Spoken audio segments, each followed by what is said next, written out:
Si vous vous êtes déjà intéressé à la différence entre copyright et droit d'auteur à la française, vous avez sûrement entendu le point de vue suivant. Le copyright, c'est mal, le droit d'auteur à la française, c'est mieux. Dès que l'on ose questionner le périmètre du droit d'auteur aujourd'hui, une rhétorique se met en place. Attention aux dangers du copyright. Comme si s'autoriser à décrypter les angles morts d'un système signifiait basculer automatiquement dans un autre. Plutôt que de nous engager sur des jugements de valeur, essayons de comprendre ce qui distingue et ou rapproche ces deux conceptions. Le droit d'auteur est un droit de la personnalité centré sur la personne de l'auteur. La production de l'esprit lui appartient puisqu'elle est le résultat de la manifestation personnelle et spontanée de ses facultés internes.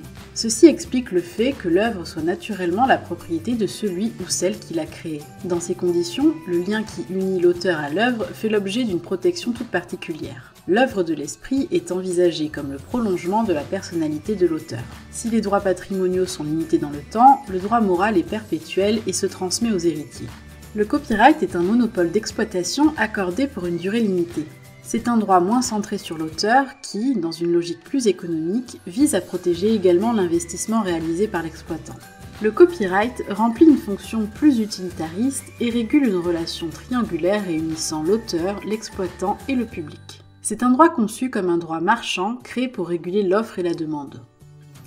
Contrairement aux idées reçues, le copyright prévoit aussi un droit moral, mais ce dernier est plus restreint puisque les auteurs et autrices ne disposent que d'un droit de paternité et d'un droit au respect de l'œuvre plus limité. Si les deux philosophies divergent, ces droits ont le même objet, sanctionner les utilisations non autorisées de l'œuvre.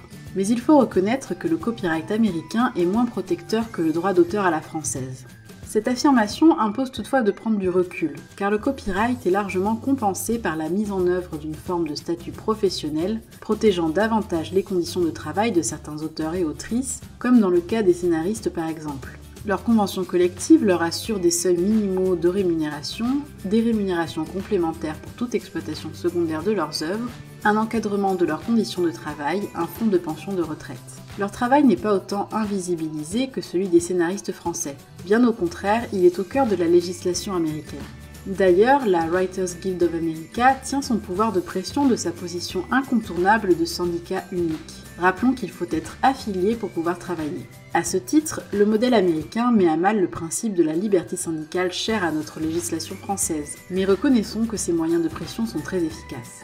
On se souvient encore de la fameuse grève des scénaristes en 2007 qui avait pesé lourdement sur les industries hollywoodiennes. Récemment encore, la simple menace d'une grève a permis aux scénaristes d'obtenir une amélioration de leurs droits sociaux.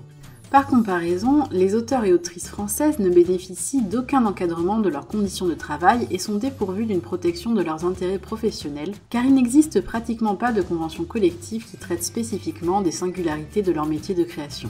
Et la question de la représentation collective est totalement éludée par les pouvoirs publics. La sacralisation et le culte de l'auteur à la française sont des freins à la construction d'une identité professionnelle collective.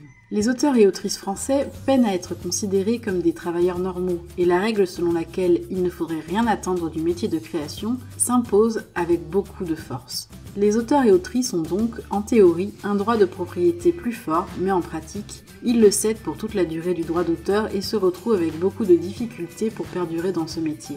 Voilà pourquoi il est grand temps d'interroger les problématiques professionnelles, car notre cher droit d'auteur à la française écarte totalement la question sociale de ses préoccupations, et les auteurs et autrices ne parviennent plus à vivre dignement de leur profession. Caractérisé par une identité collective plus forte, ce modèle américain doit nous inviter à réfléchir à l'émergence d'une protection sociale garantissant plus de justice sociale aux auteurs et autrices français, à repenser leur place à la table des négociations pour faire respecter leurs droits et défendre leurs intérêts professionnels.